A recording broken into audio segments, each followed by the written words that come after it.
was the summer of 2014, and for my son's bar mitzvah present, just like many Jewish parents, we wanted him to bond with the Holy Land. Oh, it worked perhaps too well.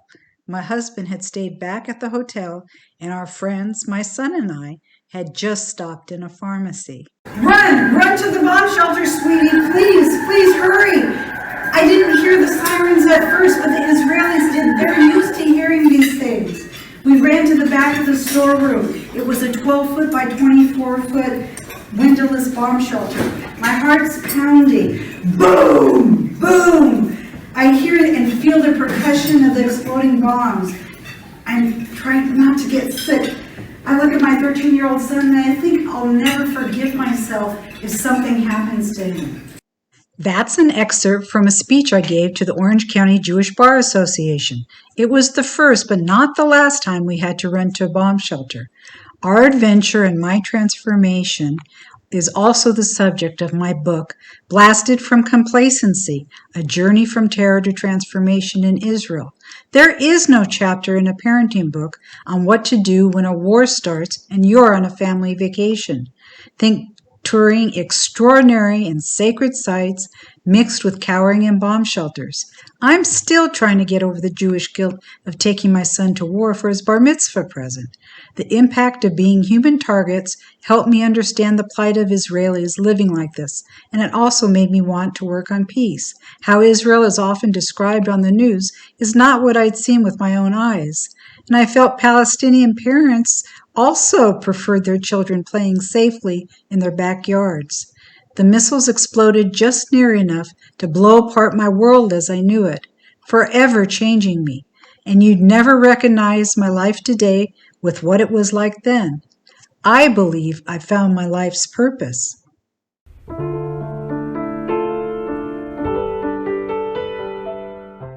Hello, I'm Penny S.Tee, and I'm the host of Peace with Penny. Welcome. It's such an honor to be speaking with Bishop Emeritus Dr. Munib Younan of the Evangelical Lutheran Church in Jordan in the Holy Land. It's not possible to list all of his achievements, but we'll name a few. Bishop Younan was ordained at the Church of the Redeemer in Jerusalem and served pastorates in Jerusalem, Beit Jala, and Ramallah. Since 1990, he served as the president of the Evangelical Lutheran Church of Jordan and the Holy Land, Synod. In 1998, Younan was consecrated Bishop of the ELCJHL. Bishop Younan is a co-founder of the Council of Religious Institutions in the Holy Land, made up of the two chief rabbis of Israel, heads of the local churches, the chief judge of the Islamic court in Palestine, and other Muslim leaders. In 2006, he co-signed the Jerusalem Declaration on Christian Zionism. In July 2010, Bishop Younan was elected president of the Lutheran World Federation, an organization that represents 145 churches in 79 countries around the world, representing 70 million Christians. In October 2016, with Pope Francis and the Lutheran World Federation General Secretary, the Reverend Martin Jung, he co-hosted the Common Worship commemorating 500 years of the Reformation. Pope Francis and Bishop Younan signed the historical reconciliation between Lutheran and Roman Catholic churches. Bishop Younan translated the Augsburg Confession into Arabic and published it in 1993. This book is the main doctrines of the Evangelical Lutheran Church. He also wrote two books, In Witnessing for Peace, in Jerusalem and in the world, and Our Shared Witness, A Voice for Justice and Reconciliation. Additionally, Bishop Younan served in various posts for the Middle East Council of Churches.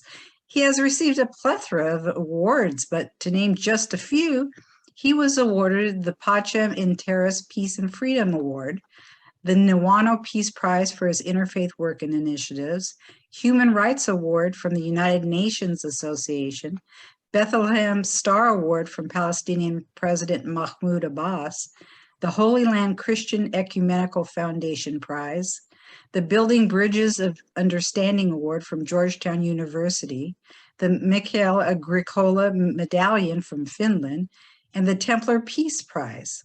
Bishop Younan is also recognized as a leader of interfaith dialogue and an advocate for dialogue, peace, and gender justice issues in Palestine and Israel. Finally, Bishop Younan has been married 41 years and is supported by his very accomplished wife, Dr. Suya Yakub, the director of the Helen Keller School for the Blind, and has three children, and 7 grandchildren.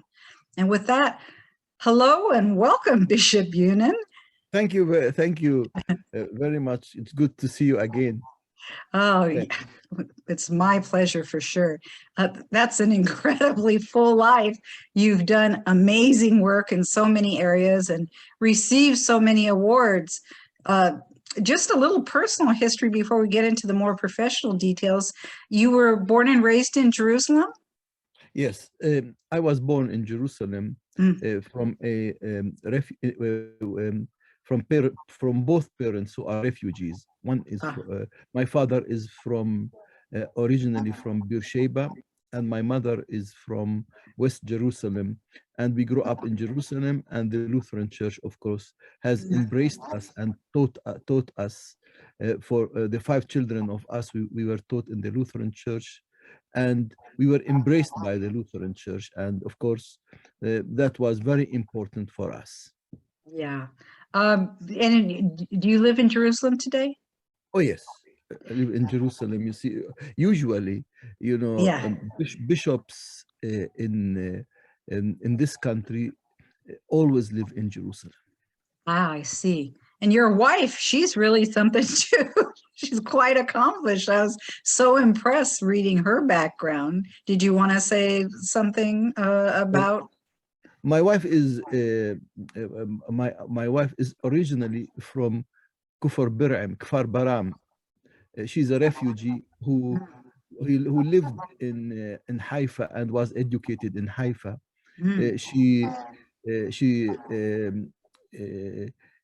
She started, you know, with English literature in Haifa University and got the bachelor degree.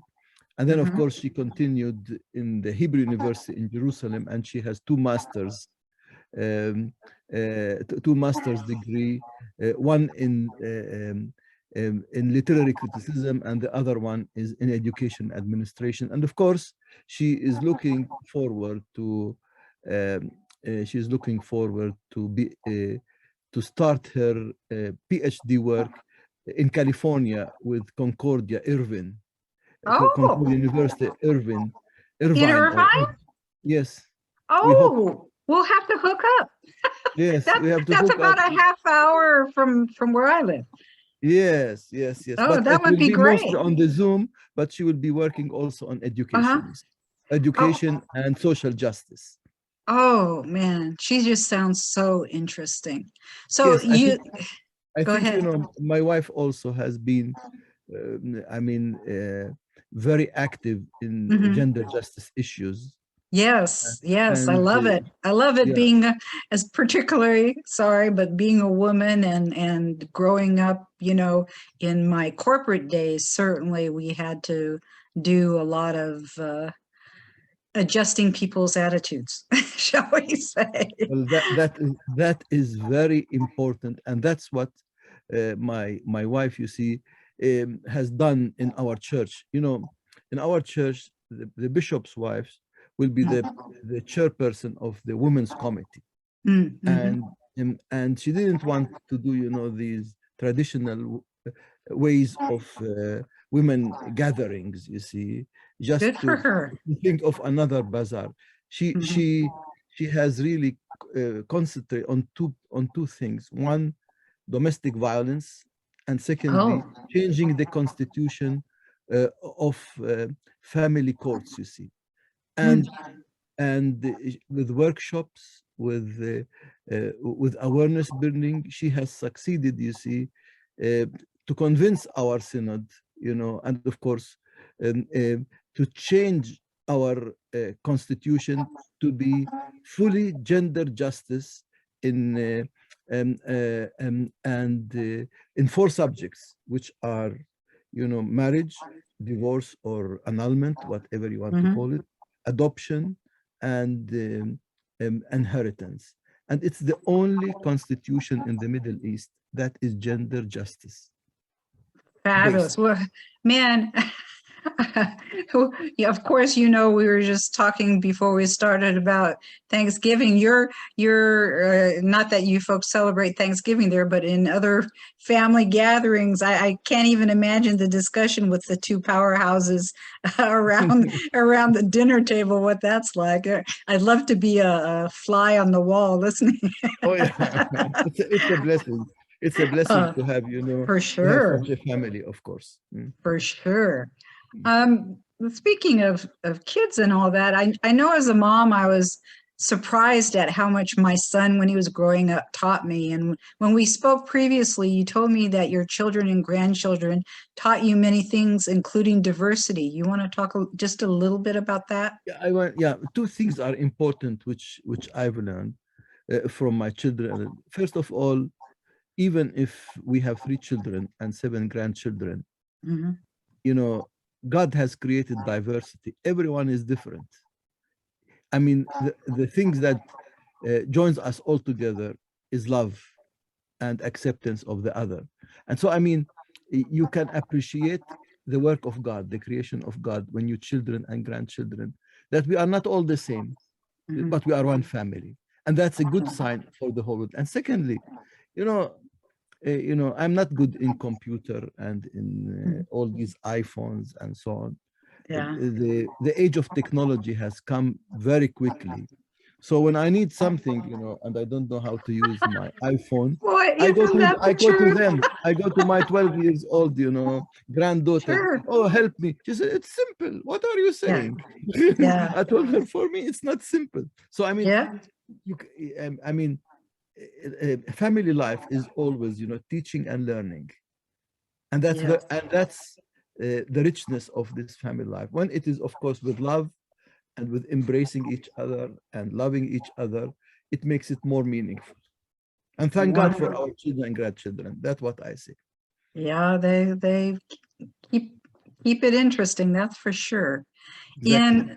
In 1992, you started the Interfaith Jonah Group located in Jerusalem with Rabbi Dr. Ron Kronish, who I interviewed October 12th, and our listeners can find the interview on pennyst.com under podcasts. But can you please tell us about the Jonah Group and what its purpose was or is? Yeah. I would like just to give a background. The first time we had, interfaith dialogue, it was in the 90s. It was in Sweden, and then of course I challenged my Jewish partners. I told them, isn't it much cheaper to meet in Jerusalem? We'll have only a cup of coffee, and we don't need to pay accommodation and travel expenses and all these things. And since then, Ron Kronish got it, and we sat together and we said, what about starting, a group which is called Jonah Group, in which we want only Israeli Jews and Palestinian Christians. And the Palestinians were Lutherans, Anglicans, Armenians, Orthodox, Catholics. And the idea is, first of all, if we have to live together, we have to understand the other. And in this country, the problem is everyone is living in their own, fortresses, let me put it in this way, or behind their own walls, and do not look to the others. And how can we live together if we don't need each other? The idea, of establishing it is, first of all, is really to discuss issues of concern, and we don't want really the Western agenda of Jewish-Christian dialogue. We want our own agenda, which speaks about, justice, living together, about issues of concern that we are facing every day. And so, of course, we started this. But what is more interesting is not the dialogue in itself, is that, and we have built trust and we are still friends Yeah. with all those groups, even if we disagree politically on many issues, but Right. we are still friends. The most important thing was that we became family friends. Yes. And thirdly, we got to know each other traditions.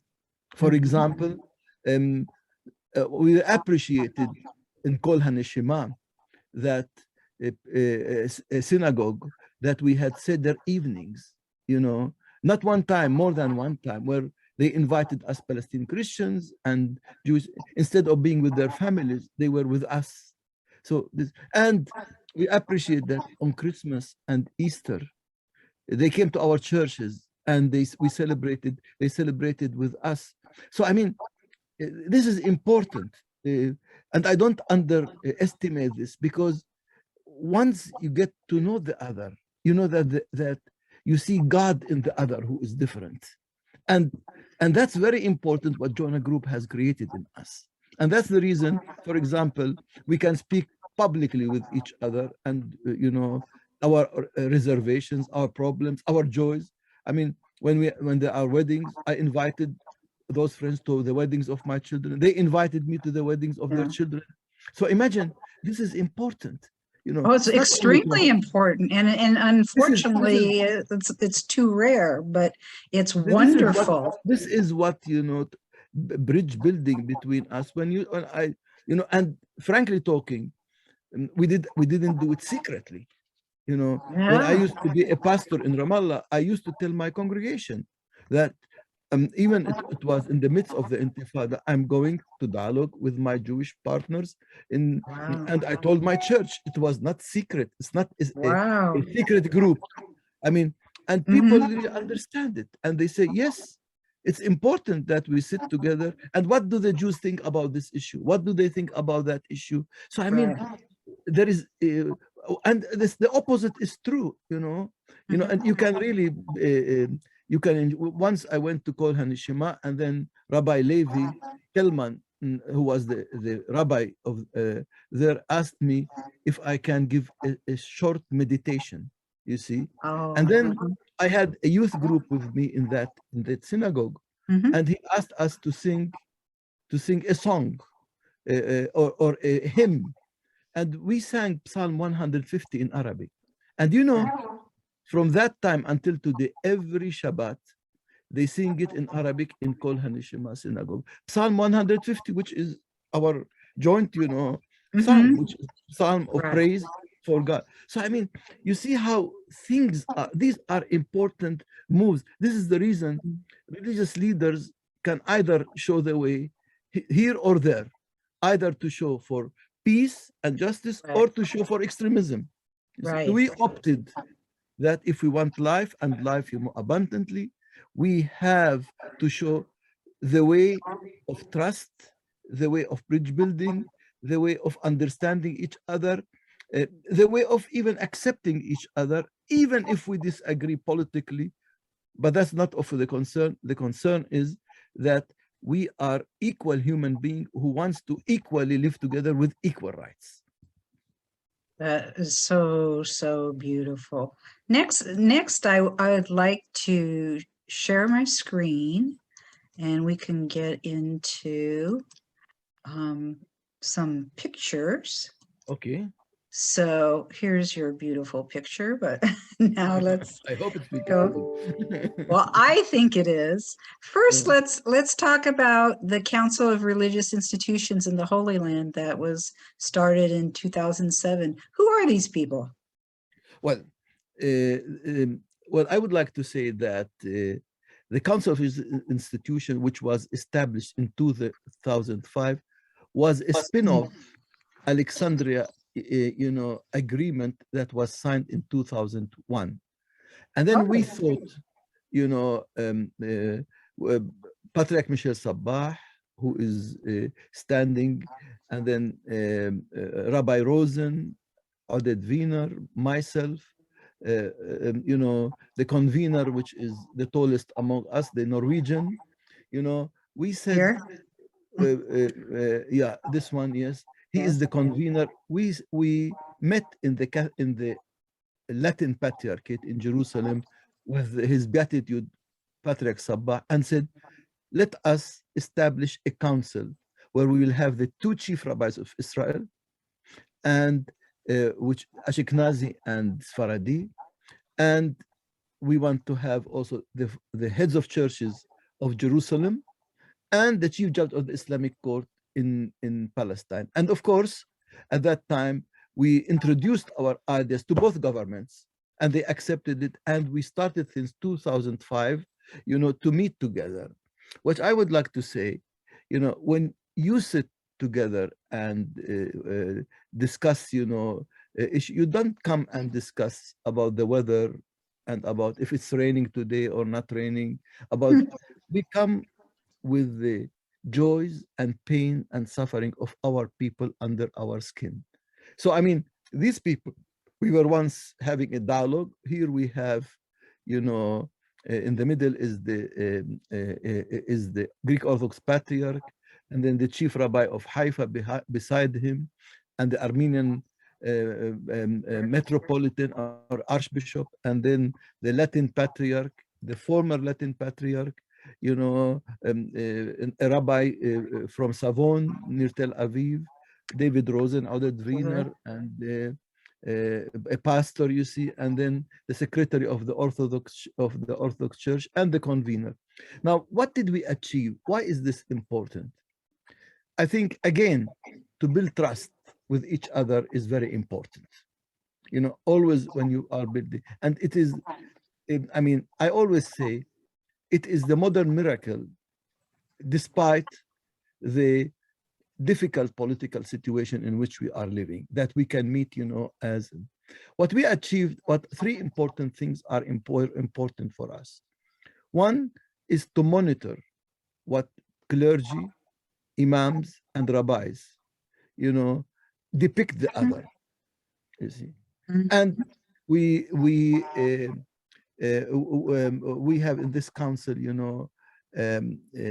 hired a communication company in Tel Aviv and one in Ramallah. And I would say one thing which is very important. If we want a change, we have to repent as rabbis, imams, and clergy. I think sometimes we are the problem.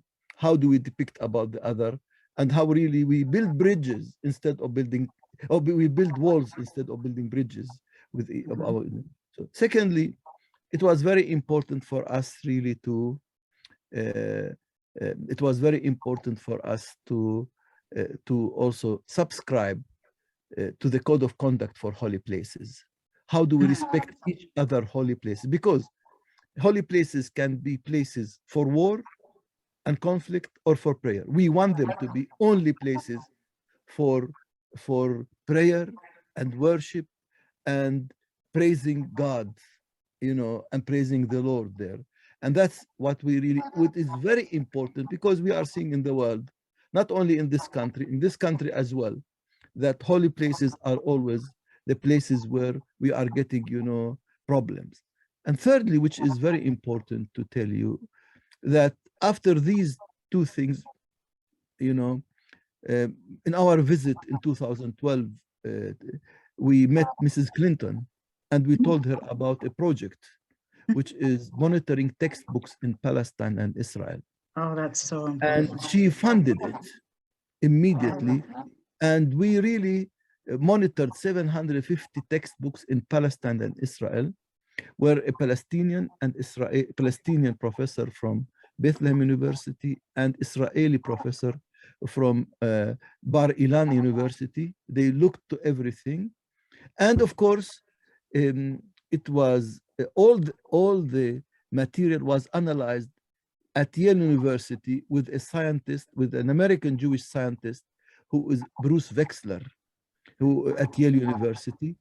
And in 2013, they came up with a result which is victims of our own narratives and all textbooks.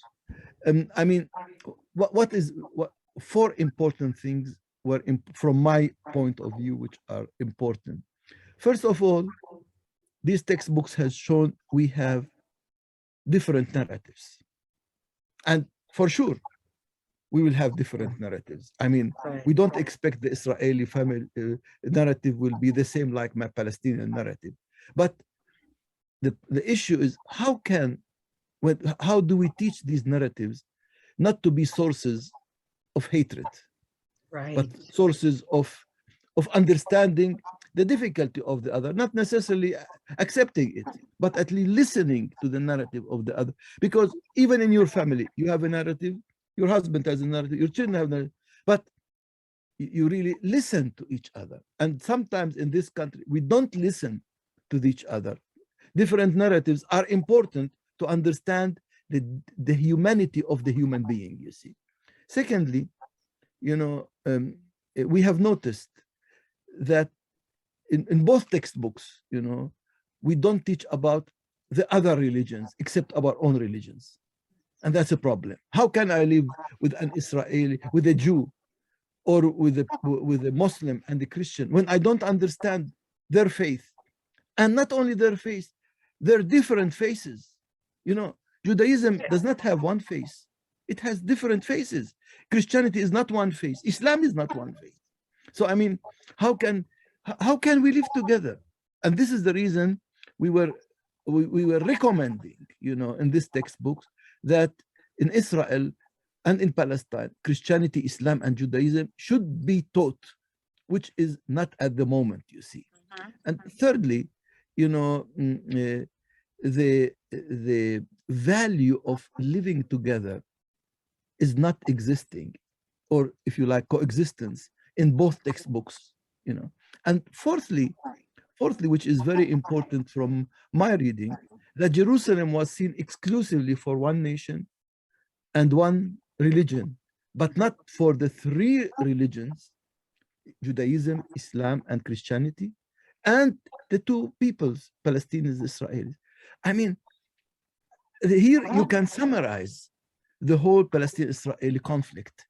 If we do these things will be different. But as long as we are not doing things, so I mean, we have a long way to go, but it doesn't mean we'll give up.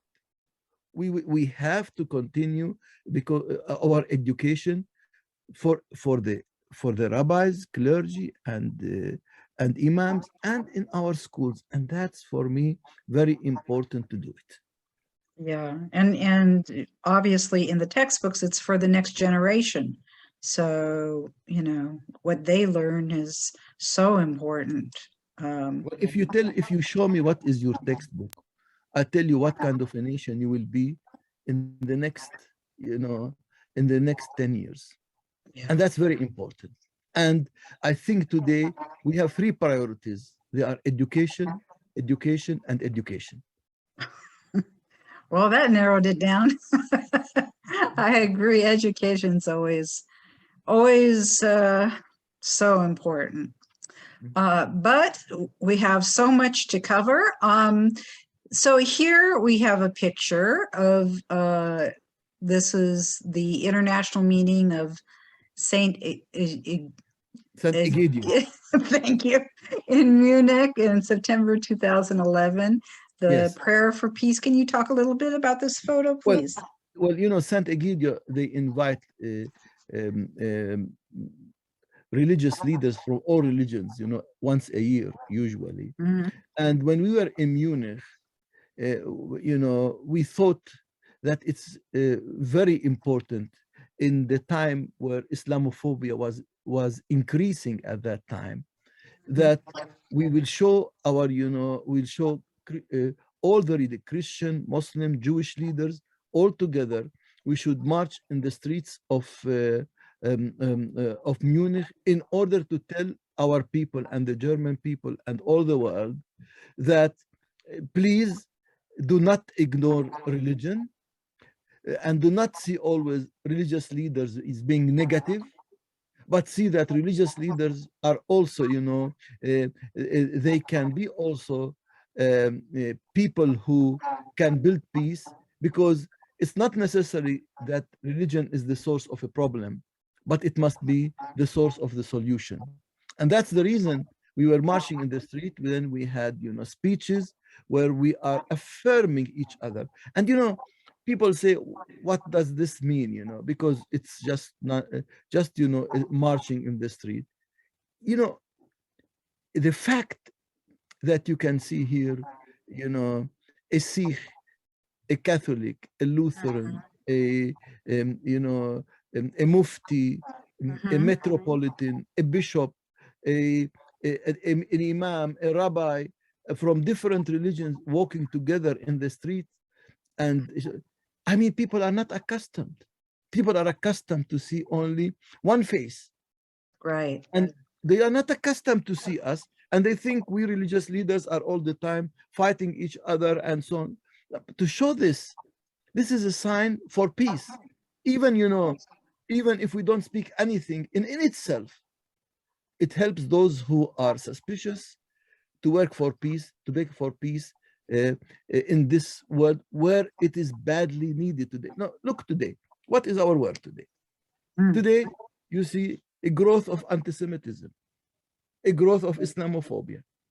You see also growth even, you know, of, if you read, you know, US reports and other reports, you find that also persecution of Christians are in various parts of the world. And Hindus are persecuting Muslims, just Rohingyas, Dalit in India, just name it. I mean, I mean, it's our role, you know, to teach the you know, the other way. You know, all of it is based on hatred. And in our religions, you see, in Judaism, Christianity, and Islam, there is enough teachings to teach us not only to love God, but to love also our neighbor. And, you know, in the Bible, it's written, St. John has written, those who say, I love God, but I hate my neighbor. I love God, whom I see, but I hate my neighbor, whom I see, are liars. And unfortunately, we have more liars in our world who really teach hatred and teach hating the other religion and don't respect the other religion with all their traditions, with all their feasts, with all their ways of living. And it's our role, you know, to defend every religion, not only my own religion, but also if other religious, you know, groups are persecuted. And, you know, hatred today is prevalent everywhere. Hatred to the other religions. And unfortunately, some politicians are using religions for hatred. Yes. And the hatred is growing, and we have to fight it, you see. We have to fight it together, not only alone. If anti-Semitism, we together. If Islam, together. Together. And that gives us the strength in this world and gives us credibility. But when only I say, oh, it's the anti-Semitism is a matter of the Jew, fight it. Only the Jew. No, we are speaking about human being, not a Jew or a Christian or a Muslim or Hindu or Sikh or Buddhist or whatever. We are speaking of a human being. It's their right to be diverse. It's their right to be different. And we have to accept, you know, as religious leaders, what God taught us, the otherness of the other. And, you know, in the Bible text, it's very clear. When we read the story of creation, it says, God created us, God created them, man and woman, and blessed them both. That means God is a God of diversity. And he gave them this diversity, and he blessed this diversity. Who are we to challenge it? And that's, for me, the message of religious leaders today, to the day, and for our world. And that's an important message which we have to carry it strongly in our world. Amen. Amen. I love listening to what you have to say. Let me now, this is the next picture. Oh, this is from a historical occasion, the 500 years of Reformation. You're here with Pope Francis at the Lund Cathedral in Sweden. Can you talk about this? This is Well, a you historical know, when I occasion. was elected, you know, in 2010 as president of LWF, it's our Yes. custom that the first visit will be to visit the Pope, you see, because I think, you know, and in December 2010, I visited the Pope. That time was Pope Benedict XVI, and I raised with him that, you know, we are celebrating or commemorating 500 years of Reformation, and we have behind us, as Lutherans and Catholics, a very good dialogue rounds for 50 years. We signed together, you know, in 1999, the Declaration on Justification by Faith, which was the doctrine which separated us. You know, can't we in 2017 show our unity? And he was so excited, and he even blushed, and he said, "I'll be there."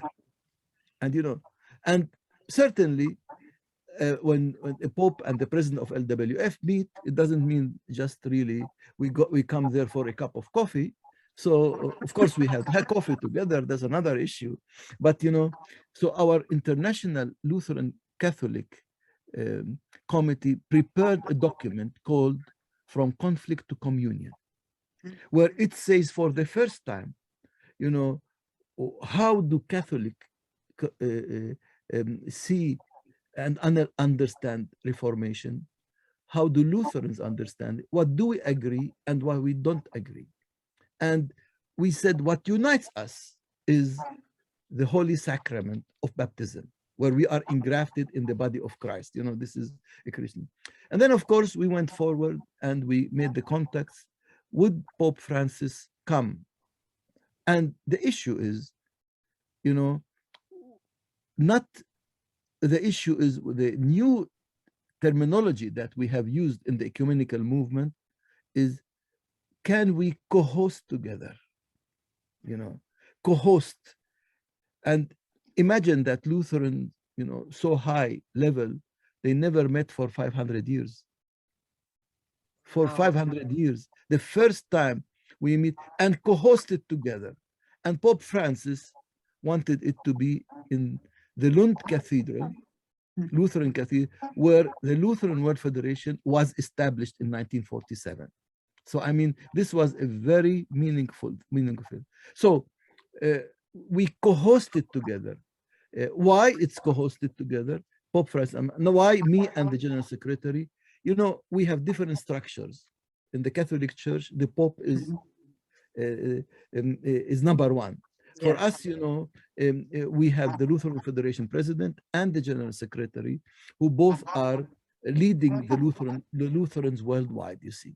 So in order to show also our diversity, it's not really, then of course, we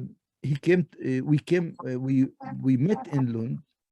Now, what does it mean in Lund? First of all, we had the service in the liturgy in the cathedral was built on 3 pillars. One, thanksgiving.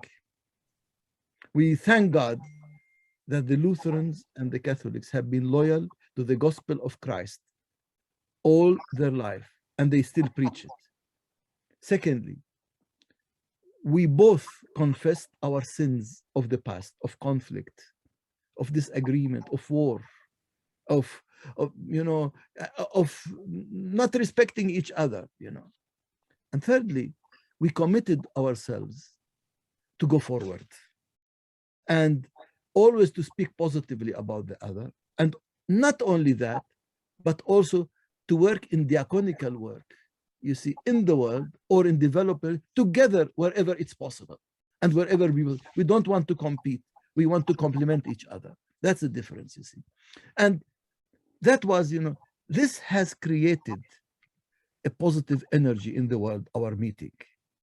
Maybe politicians did not understand it because there were no politicians there except the king and the queen of Sweden and the prime minister of Sweden and the minister of uh, the Minister of Religion and Church, or Church and Culture in Sweden, because it's their country. But we didn't want really to get politicians and lose the momentum. Yes. And of course, then Pope Francis and myself signed the historic reconciliation, where we said that we want to work together for justice in our world. We want together to work for peace. We commit ourselves to continue the dialogue, even on those issues that still we disagree until we come to an agreement. And thirdly, we have to cooperate together in our world. This is a historic reconciliation. Thank God that the Holy Spirit used both of us and also Martin Junge, the General Secretary, to do this work. And we are proud of what we have done, but we are humbled that God has used us in this way where we are. So that's the importance. And you know, this have also sent a positive message to the world. One of my good friends in Lebanon, has written an article. His name is Dr. Muhammad Sammak, who said, we Shiites and Sunnis have to learn from Lutheran of Catholics how to reconcile and not wait like they waited 500 years. We have to do it now and to take it. So this has also given a positive energy to the interfaith dialogue in the world, that it is possible to come to agreements. It's possible to find a way, through. It's possible. And we have always to try. We should not always give in, but we have always to try. And I tell you, God is living in this world. And as long as there is a living God, there is hope. And we should not give up the hope, because God is our God, is a God of justice and God of hope. Fabulous. Fabulous. Oh, talking to you just puts a permanent smile on my face. Let's go to the next slide. Oh, here from February 2017, the Yes. Joint Lutheran and Catholic Prayer Service. You want to talk about this in Bethlehem? Well, I think when we met in Lund, we said we don't want this to be one time, celebration. We want the 500 years of Reformation, where Catholic and Lutherans, where it is possible, they celebrate it together, and they commemorate it together. There have been in various parts in the world, in Latin America, in United States, I have been in South Africa, I've been in Italy celebrating these things. And then we said, why can't we do it with the Catholic Church in Jerusalem? And we agreed to do two services. We did one in Amman in the Lutheran Church in Jordan, where we had the same liturgy which the Pope and myself had in Lund. We had it in Amman, and the people were excited about it in Jordan, and of course we have had it, also in the in St. Catherine Church, in the Nativity Church in Bethlehem, where the apostolic administrator, now he is the patriarch himself of Jerusalem, in Jerusalem, the Latin Patriarch in Jerusalem, and myself celebrated this thing, together. And it's remarkable for our people. I've seen people, having tears in their eyes to see this kind of reconciliation. And it is possible, because usually in the media is shown Christians are fighting on walls, on cleaning here or there, and so on. But we are giving another example. We Christians are not fighting. We love each other, and we want to show this love to our world. In Lund, when we met one day before the Pope came, I was invited to the Cathedral in Lund one day before our meeting, where they had a normal, Sunday service with Holy Communion. And at the end of the service, you will be surprised to hear the St. Thomas Catholic Church entered the church carrying the flag of the Vatican and the the icon of Virgin Mary, and singing, in the church. And, I had the tears in my eyes. I didn't believe this could happen, in our world. So beautiful. It's very beautiful. And people were really excited. And I had to bless, as a president of LW, to give the blessing and to give a speech that we have to go. And I said, it's not our work. It's the work of the Holy Spirit, which still guides us for ecumenism, to work together as churches. And that is, for me, very, very important. And we have to continue that. If we don't show our love for each other in this world, this is the problem. I mean, we should not leave it to extremism. Yes. We should show our love, even if we disagree politically, even if we disagree on doctrines. We have to show at least we love each other. This is the minimum. Yes. Amen. This is the minimum what I'm expecting. You see. Beautiful. Absolutely beautiful. So we have another wonderful picture here. In 2019, you're at the Global Conference of Human Fraternity. And can you talk about that? This was a really very interesting occasion at the UAE. Yes. Yeah. You know that that my relation is with His Excellency, the Mufti of the Emirates, Abdullah ibn Bayya, Imam Abdullah ibn Bayya, has been for a longer time. He invited me once to Morocco. There was, a conference on minority religions in the Islamic rule. So he asked me to give a speech, and in my speech I said, please, I would like you to change this subject, not to speak about minorities in the Islamic rule. We have to speak today a different language, to speak about equal citizenship with equal rights and equal responsibility that embraces diversity. And they accepted. And if you read Marrakesh, declaration, you will find that this has been added, and this has been one of the central points.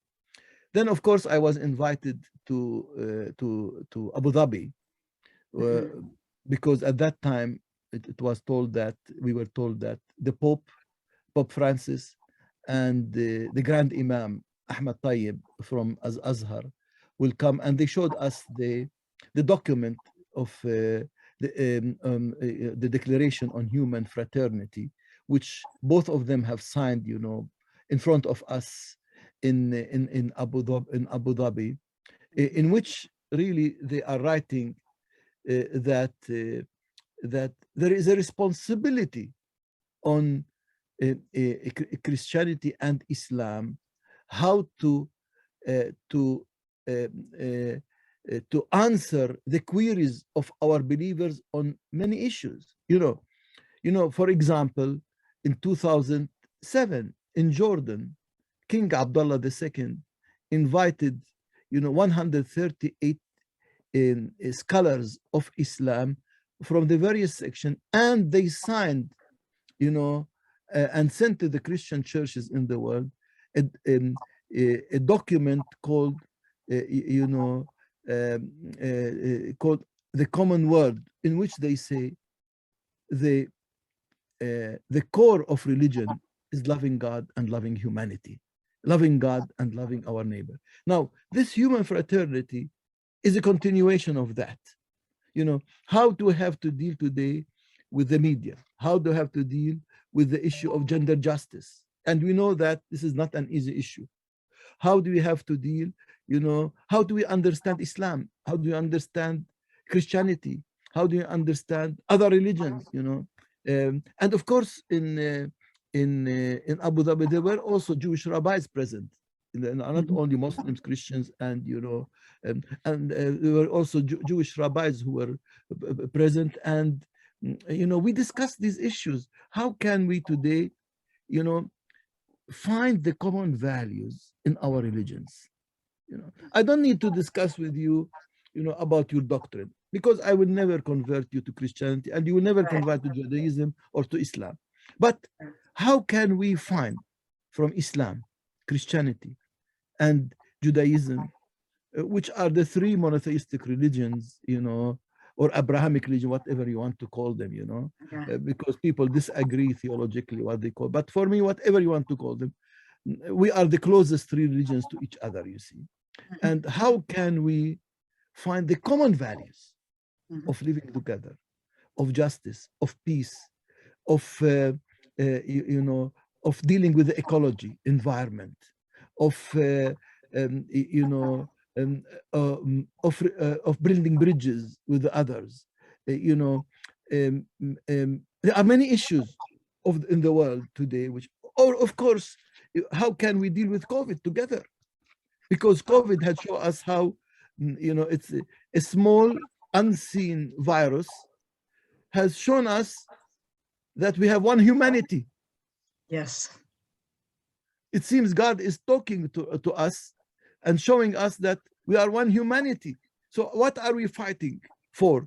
Why are we really behaving differently? So this one humanity has to show, yes, we have different books, we have different traditions, we have different interpretations. Even in Judaism, you have different interpretations, for the biblical text, the same biblical text. Rabbi Hillel will speak different than another rabbi or another, but this is the strength, not the weakness, you see. The same in Christianity. We have different, traditions, different interpretations of the same Bible, of the same Jesus, you see. The same with Islam. So, I mean, how can we really together work, for our common humanity? What are the values? What can we, for example, today, the issue of ecology, which there have been, in Glasgow last month, they had big, meeting, big conference where our leaders of the world were meeting and so on. Some agreed, some didn't agree. But, we have one world. Do you want to spoil it and spoil humanity, or do you want to save it? In California or in various parts of the world, in this country, we are seeing that climate change is affecting our lives. So we need to teach people that God did not mean when he told us care for the world or use your world just to use it negatively, but God meant to care for the world and to hand it to our future generations, safe and sound. We don't want the future generations to get a word from us that will not be healthy for human being. And we want really another word. And I think it's our responsibilities as religious leaders in the world to challenge our leaders and to challenge them, to challenge our political leaders, that they should sign and work and not only think about their narrow self-national interests, but think about all the countries, our common humanity. And that is this is only when we find the common values in these three different religions. Fabulous, really fabulous. Well, the picture here. This is, Sheikh Abdul Azim Salhab, who is the director of the Islamic Waqf in Jerusalem. Shows really our good relationships also with the Muslim community. And we have our good relations. And of course, we can be, in Palestine and in Jordan, we can be an example for the world how to live with Islam, because we have excellent relations with Muslims. All right. And this one. You have so many awards, so many. But I did have this picture of this award, and can you? I actually have. Let me look for the award. Is you were received it from the Bishop Zinkula, and he said when you were receiving it, in light of your lifelong commitment to peace and justice, you work tirelessly for peace and justice and advocate for human dignity for all in the Middle East and around the world. The coalition recognizes your vision and your commitment to human rights, world peace, and the nonviolent resolution of conflict. It is clear from your words and deeds that you are a person who is deeply rooted in the spirit of peace. Your leadership in promoting respect for the dignity and culture of the people in the Holy Land and people all around the world reminds us that peace can overcome injustice. Bishop Younan, you truly embody the words of Pope John the 23rd in his encyclical Pacem in Terris as a spark of light, a center of love, a vivifying leaven to your sisters and brothers around the world. Can you talk about what that means, what that meant to you? Well, first of all, when I got this, I was in Iceland. You see, as a visit, an official visit for our Lutheran church there. And then I got this, and I did not believe my eyes. You know, what is important for me is that, you can see how the world is changing. Today, when a Catholic bishop, a Catholic, prize is given, or an award is given to a Lutheran bishop, it's very meaningful. You see, this has not been before maybe 50 years, you know. And this is, first of all, very, very, very meaningful to get that. Secondly, what is important, that this Terris in Pacem is a very important and meaningful for me, because I have a great respect for Pope John the 23rd. They didn't know that when they gave me that, but in my speech, I was very clear that I have a great respect for this man. Why? Because if you read Terris in Pacem, at Pacem, he is the first leader, Christian leader in the world, who has challenged the world with the human rights document of the 1949. Usually, Christians consider this document before that to be a secular one and nothing to do with religion. Now, Pope John the 23rd, who himself also called for the Second Vatican, as we know, he has written the encyclical Terris in Pacem. And in it, he has explained the deep meaning of Christianity for human rights, that we were created by God's image. We have human dignity. And this human dignity really asked us to care for the human rights of every human being, not only for our own people. And of course, it's a long one. I have it. I've read it many times. I mean, what he says in that document is prophetic. It's still valid, even after 70 years of writing it, you see, or 55 years or 60 years. Now, after that, this encyclical, World Council of Churches started to speak on human rights. In 1974, Lutheran Federation started to speak on human rights. So human rights no more was seen to be a secular thing, but it emanates from our religious teaching, from our Christian faith, that we have to see that the human rights of every human being, is very important. So when I got that prize, it was very emotional for me. That means a person whom I love and I respect and I read for, and the encyclical which he has given, he has really written. I was really very humble. Now, I mean, the awards which I've got, you see, they only humble me. That means they don't graduate me from doing peace work or working for justice. Thank goodness. Thank goodness. They humble me on to say that there are still people who respect what we are doing and appreciate. Absolutely. And Oh, absolutely. And gives me to go forward, not only even if I'm swimming, in an ocean of hatred, an ocean of conflicts, an ocean of wars and so on. But it gives us really that our voice should be there. And when I've noticed that they have given it to Hans King, who is very known, who said there will be no peace among the nations without peace, among religions. And when he said peace among religions should be through dialogue, or to be given to Bishop Kamara, or to those, figures that have been really leading the Christian world, in working for peace and human rights.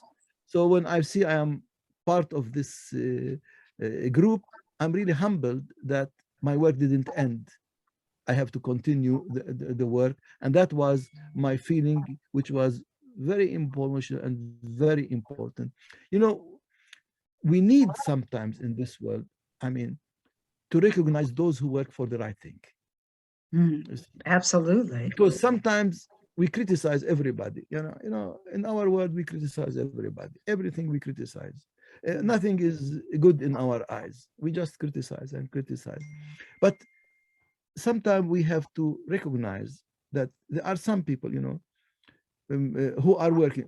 Let me tell you, who remembers the generals of the world? You remember them in history books. But when I come and tell you about Gandhi, or about, about Martin Luther King Jr., or about Mandela, or about Bonhoeffer, these figures, they are not forgotten. They didn't use arms. They didn't use weapons. They didn't use violence. Their power was the power of the word, not the word of power. And they are the ones who changed the world, you see. And maybe later on they were recognized. And that's very important for us to see, to show our world that are still people who are still following the footsteps. Of course, I'm learning from them. I always read from them and read, because they are really, big shoes to walk in. They have big shoes to walk in them, you see. And we have to learn from each other. And that's what is important, that we have to learn from those people who work for peace, justice, and reconciliation, and challenge their world. Challenge their world, you see. They end slavery, they end discrimination, they end apartheid, they end, colonialism, in our world. These people, one has to learn from them. How did they do it? Of course, their lives have not been easy. They have been criticized, and sometimes even disappointed and frustrated and depressed. But still, they managed to change our world. And I think with the power of our word of loving each other, we can change our world and learn from these big shots. Yeah. Of course, I count you in a big shot too. So I'm small shot. No, I don't think. I don't know if I'm a shot even. I don't think so. I don't think so. Your work is incredible. But to talk about another part of your work, this is on gender justice in Tanzania. Can we talk about that a little bit? Yes. You know that as the president of LWF, Lutheran Federation, it's one of my jobs is to visit all our 7 regions in Africa, Asia, Europe, America, Latin America, Australia, and so on. And in 2013, the Lutheran Federation, under my leadership, you see, we have developed a document called Gender Justice Policy. And the council, that means the executive council of the Lutheran Federation, has unanimously accepted this document and was sent to our 148 churches, to study it and to implement it in their churches. And this document was dealing, first of all, about domestic violence. How can we go over it? With challenging the patriarchal system in our churches, you see, in allowing, not allowing, in women having the right to serve in the church. And that's the reason I would like to tell you that 92% of the Lutheran churches in the world ordain women. It's because of and the women in our church were ordained, in the Lutheran church already 70 years they have been ordained, but still we have to work on that issue. And you have to know also we have bishops also in the Lutheran world.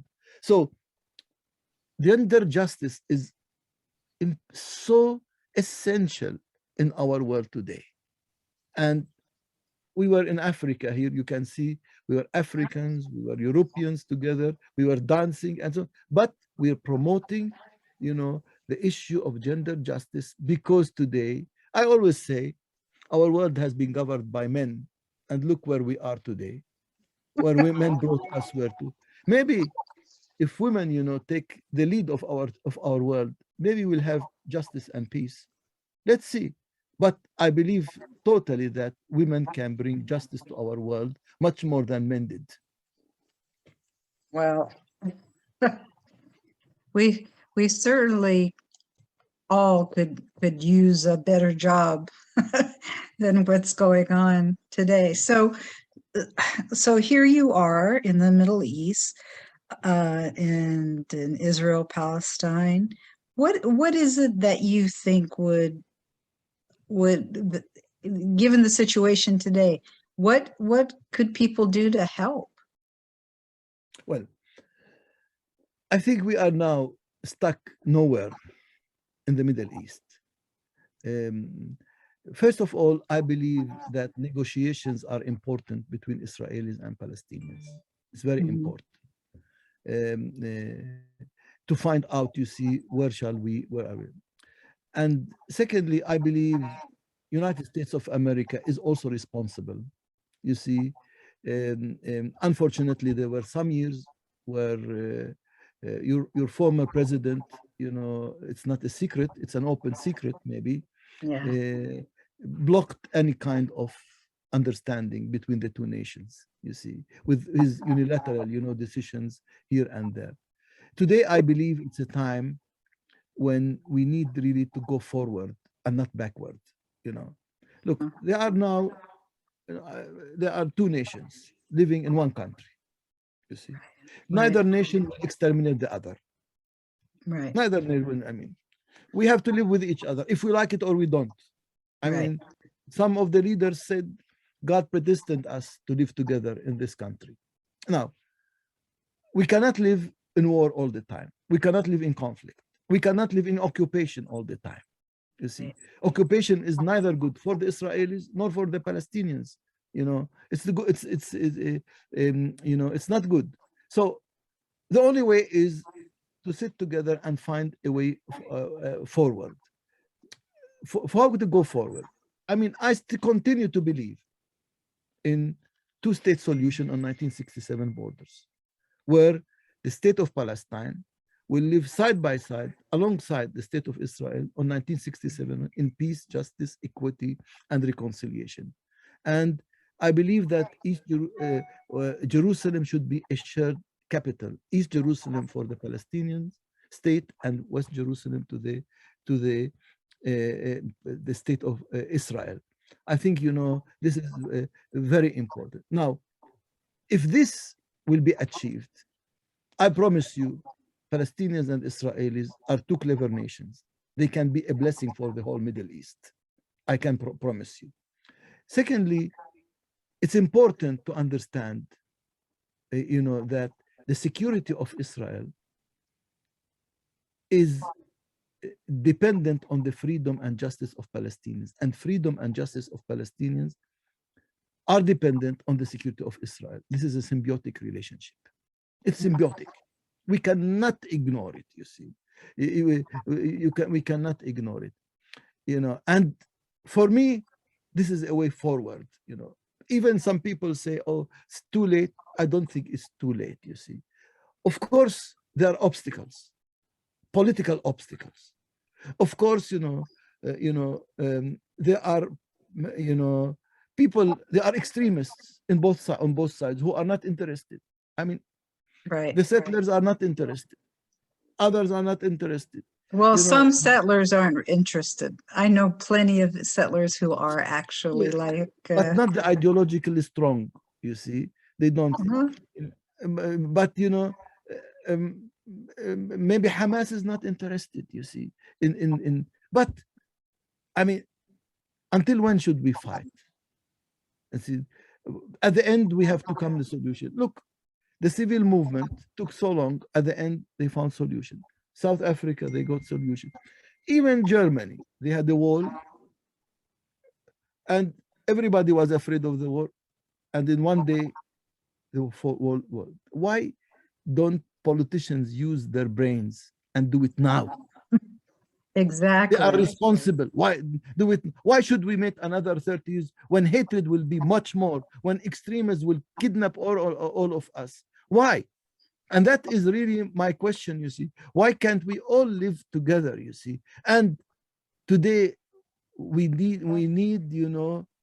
politicians who lead, not be led, who will tell their people, why do I appreciate Mr. Rabin and Mr. Arafat? You see, they both were generals, both were fighting, both they know what the bunker is and what the wars are. Rabin, all of a sudden changed. He was the master, you see, of the Intifada, how to deal with the Palestinians. All of a sudden, I mean, his speech in the night when he was assassinated, is still meaningful until today. Words, I mean, we need to live together. Only peace can really change our peace based on justice. And we should give the Palestinians, their own rights. That's what he said. Mr. Arafat is the same. He could have really continued his way, saying, we want the whole historic Palestine. But he said, no, for the sake of peace and justice, I want really to have two-state solution. I mean, these people change. Today, I don't see these leaders. Right. I see leaders who are only looking for their own interests. They are not looking for the future of their countries. And that's what worries me. Today, we have to look for the future of Israel, the future of Palestine. I mean, this cannot stay forever. And we need to do it now before it becomes too late. Even if some people, some politicians, some analysts, they write that we are already late. Yes, maybe we are late, but not too late yet. Right. I mean, for peace is never too late.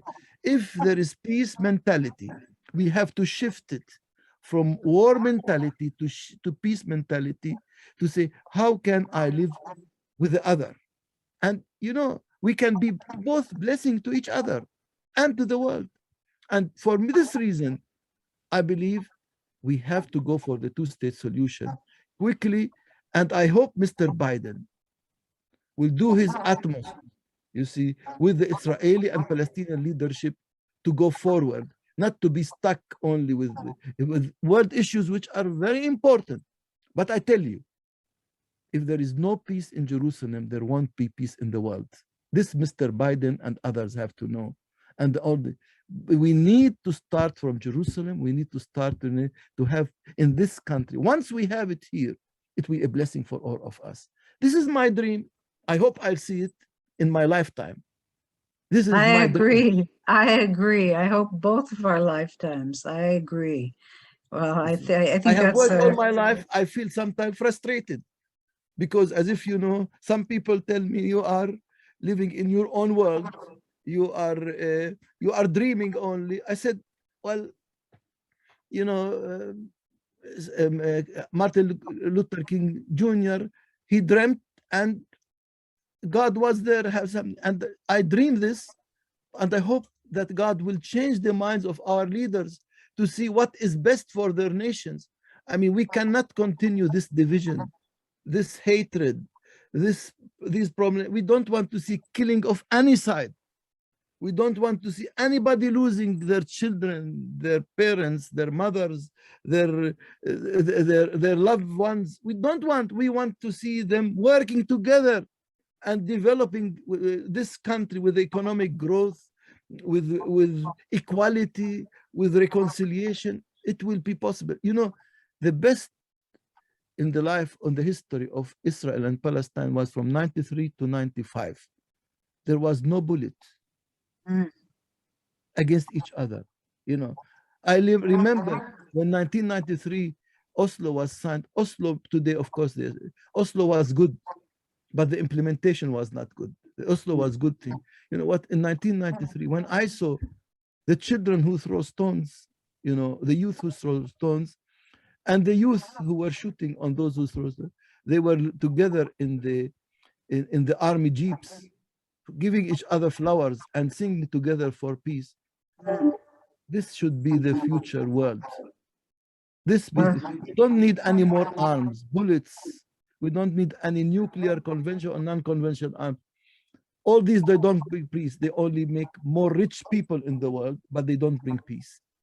Peace is brought when you have leaders who are serious and who looks for the future of their people, not only for the narrow interest, but the future justice and living for their own people. And I think peace based on justice is still possible. Well, on that note, I think we'll end this. Thanks so much, Bishop Younan, for your time and the review of so many incredible projects that you've worked on. Next week on Tuesday, December 7th at 11 a.m., we'll be speaking with a bit of a younger crowd in mind. We'll be interviewing Uriah Rosenman, a Jewish Israeli who is Sameh Saz Zakaut, a Palestinian, has a famous rap song called Let's Talk Straight, patterned after the song by Joyner Lucas' song, I'm Not Racist.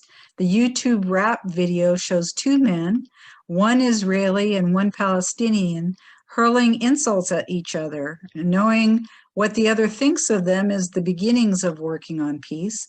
It went viral. In fact, they just came out with another rap called Dugri. I thought it would be helpful to get into the nitty-gritty of the first rap and talk about the not-so-nice opinions of many Israelis and Palestinians about one another. I think it will provide a provocative education and a probably painful but necessary step toward peace. I hope you'll join us, and for now, may you live in peace, shalom, and salam.